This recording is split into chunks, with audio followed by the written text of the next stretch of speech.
gals, Never here from Drake Wing Gaming, and some of you know me on Twitter, the Gaming Dragon. Today I'm coming back at you with a Let's Play episode of Heroes Advent, Cody's Path. So y'all, the latest update is now out, and it provides more content for Max's route, so we're going to get to that after we're done with Cody. Anyway, y'all, let's go ahead and jump right back in. Alarm chain, you are up, and let's go. We're messing around with a recipe today, so we are going to cheat. Alright, combine your water and cornstarch by giving a quick mix, okay? Stop reading. Okay. Alright. Are you done reading the recipe, Cassian? Yes. Alright. I'll be holding on to the recipe for now. Good luck, Cassian. Alright, you can do this, Cassian. First mix is water and cornstarch.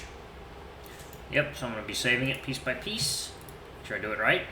Cornstarch. Right. Give it a quick mix to combine. Then put forest berries and sugar into a saucepan and... Saucepan. Alright, there you go. Okay, so load that. Put forest berries and sugar into a medium-sized saucepan. Bring to a boil at one and stir once a while with a spatula. Okay.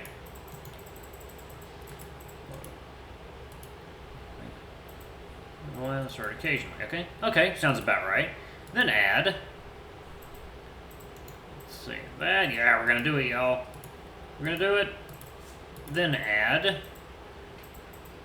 Once bubbling, add in your cornstarch mix and cook for 1 minute. The cornstarch mix helps thicken the sauce. Okay. Add in your cornstarch mix. Alright. I think that was it. Alright, now also add.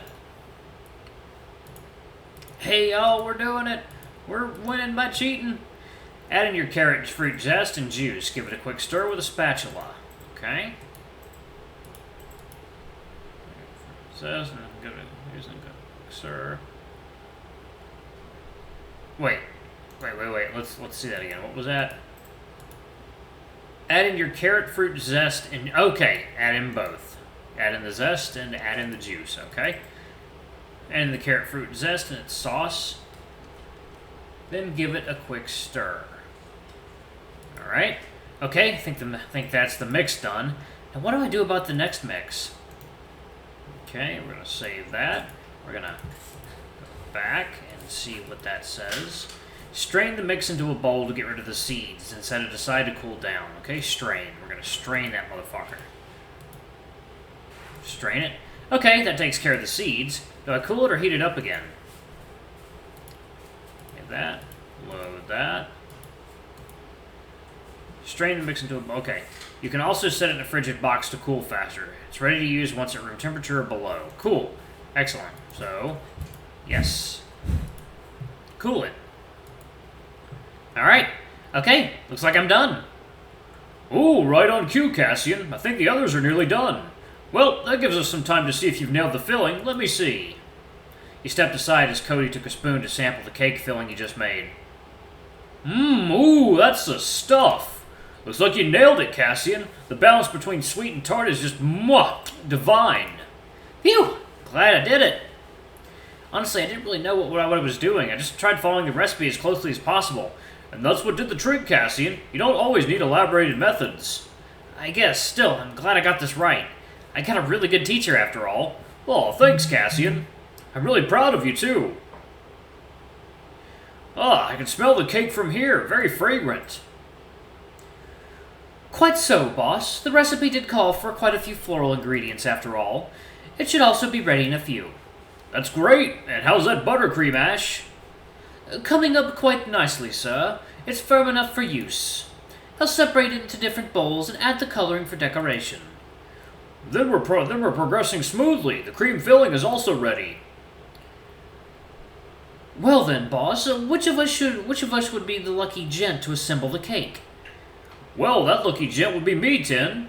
I guess that leaves us a few minutes to kill before the cake's ready. Alright, 1 second, y'all. Water time, since we got that right. A treat. And the treat is hydration. Hey, don't die from thirst. Clean your stations, everyone. Make sure there's enough room to do the assembling. After everyone's finished with their respective tasks, Tensei brought out the cake and carefully placed it onto the middle station. Cody quickly began assembling the cake, though you and the others still helped him with the frosting and decoration. And done! Cody exclaimed as he placed the last piece of cherry over the frosting. Well, what do you guys think? It turned out quite nicely, sir. Looks amazing. You and Ash decorated it really well. I concur. I concur. Even the base alone was already quite delectable. I can only imagine the completed cake tasting that much better. All right, let's each have a slice and find out. He grabbed some dessert plates as Cody carefully cut a slice for each of you.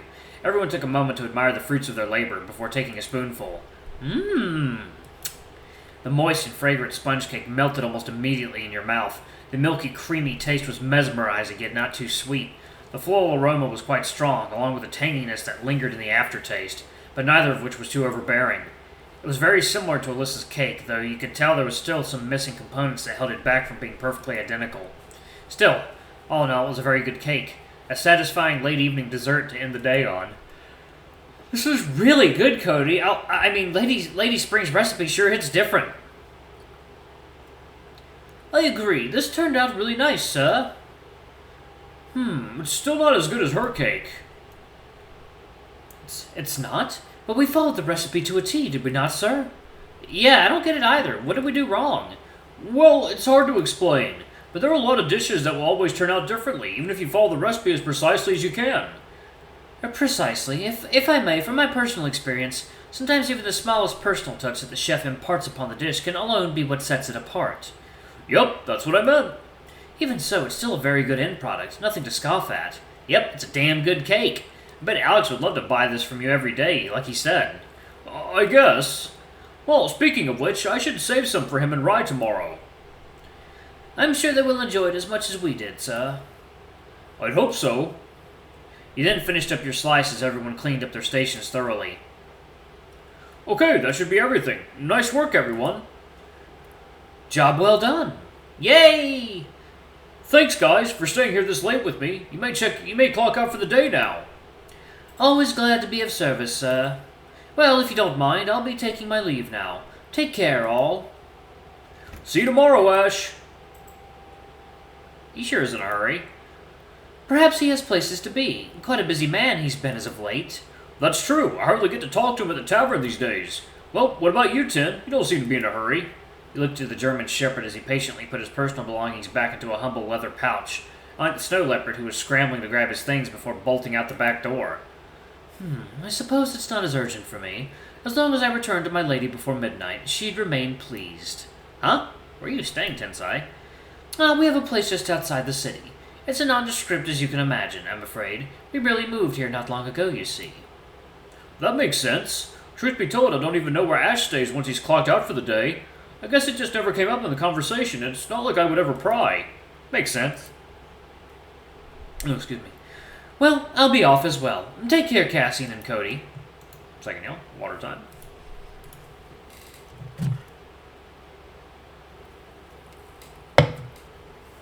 Oh, yeah. That's the spot. See you tomorrow. Well, I guess I should head back to the dorm as well. Wait, Cassian. Yeah, Cody, what's up? Well, could you stay with me for a bit longer? I guess I have some things on my mind that I want to talk about. Ah, well, stay. Sure, why not? The training's urgent, but not that urgent. I can sit and chat. No harm done in that. You sure, Cassian? It might be too late for you to get back to the dorm and go to bed in time. I mean, maybe I can sleep somewhere around here. You, got any space in your room, perhaps? Well, my bed's probably too small to fit both of us, but I do have a spare mattress. That's fine. I don't mind sleeping on the ground. All right, if you say so. So, what is it you wanted to talk about? You sat down at the nearby counter as Cody joined your side. I was meeting Alyssa today. Really got you thinking, huh? I guess. What's up? She seems like her normal self to me. Well, no, I was very excited to meet her, believe you me. But somehow seeing her also makes me so stressed out. Stressed out? Yeah, like just really anxious, and I don't really know why. Is something that happened to you guys from before? Maybe, but I mostly just felt unworthy to be in front of her, let alone being treated to a tea party like that. Cody, don't say that. Surely she welcomes you there as much as the rest of us. And what happened in the past, I'm sure it's already water under the bridge for her. I guess. I just don't know, Cassian. I always feel like I'm no good, that I don't belong here, no matter how hard I worked or how hard I tried. And then, having failed her directives, seeing her like this, I guess it just opened some old wounds. Is that why you were so quiet during the meeting? I guess. I was just too stressed out to say anything. Hey, it's alright, Cody. Here. He leaned in to give Cody a hug, who could only respond rather weakly. Thanks. I'm here if you need someone to talk to. Huh, I appreciate it, but usually I can manage. Just a drink or two would set me straight. If you want, you could just head back for now. Come on, Cody. I want to keep you company. And I can drink too, you know. I'm not a kid. You can? Well, maybe not that much, but still. Huh, it's fine, it's fine. If anything, it's nice to have a drinking buddy to end the day with. Cody promptly went to fetch 2 shot glasses and a bottle of what you could only assume is vodka as he poured in our modest amounts. Cheers to our health. To our health. Gulp. Whoa, strong. Huh, definitely a lightweight then. I guess I can't cheat my way through drinking. Actually, something I wanted to ask. Yeah? I keep hearing these nicknames about you, like Skull Shatterer, or was it Bone Crusher? I guess that's the result of me being indecisive. I just can't make up my mind on a single name, you see. Bone Crusher, Skull Shatterer, or anything between. It's just the same thing. Right, but what's the deal with that? Huh.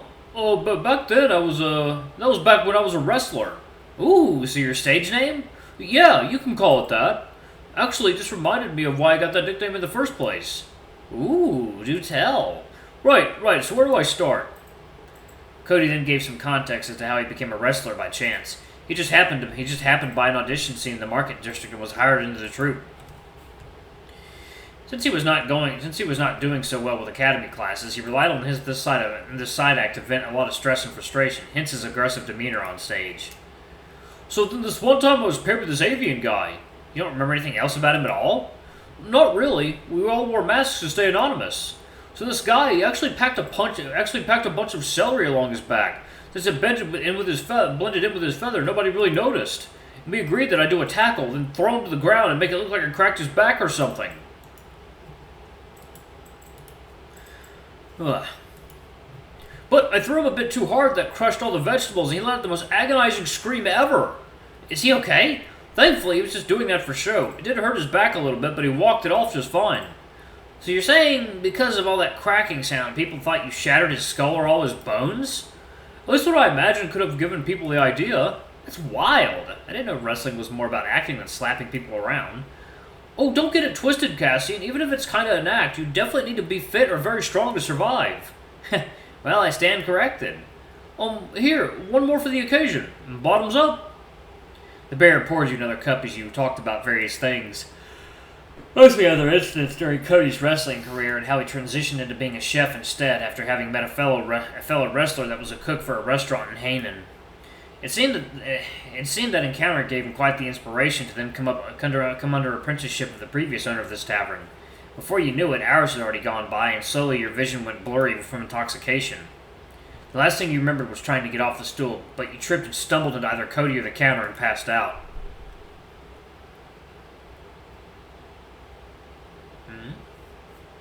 To be continued. Had a feeling. Okay. Now we're about out of time anyway, y'all. Alright, I'm going to go ahead and pause it right there. Ooh, I wonder what that's going to lead to. Interesting. Sorry, y'all. I'm tired. It's late. I just want to play a game and then go to sleep. But yeah, anyway, y'all, thanks so much for watching. Don't forget to like, comment, subscribe, ring that notification bell, and check out our Patreon if you can. It always helps. Anyway, I love you all. I'll see y'all in the next video. Bye-bye!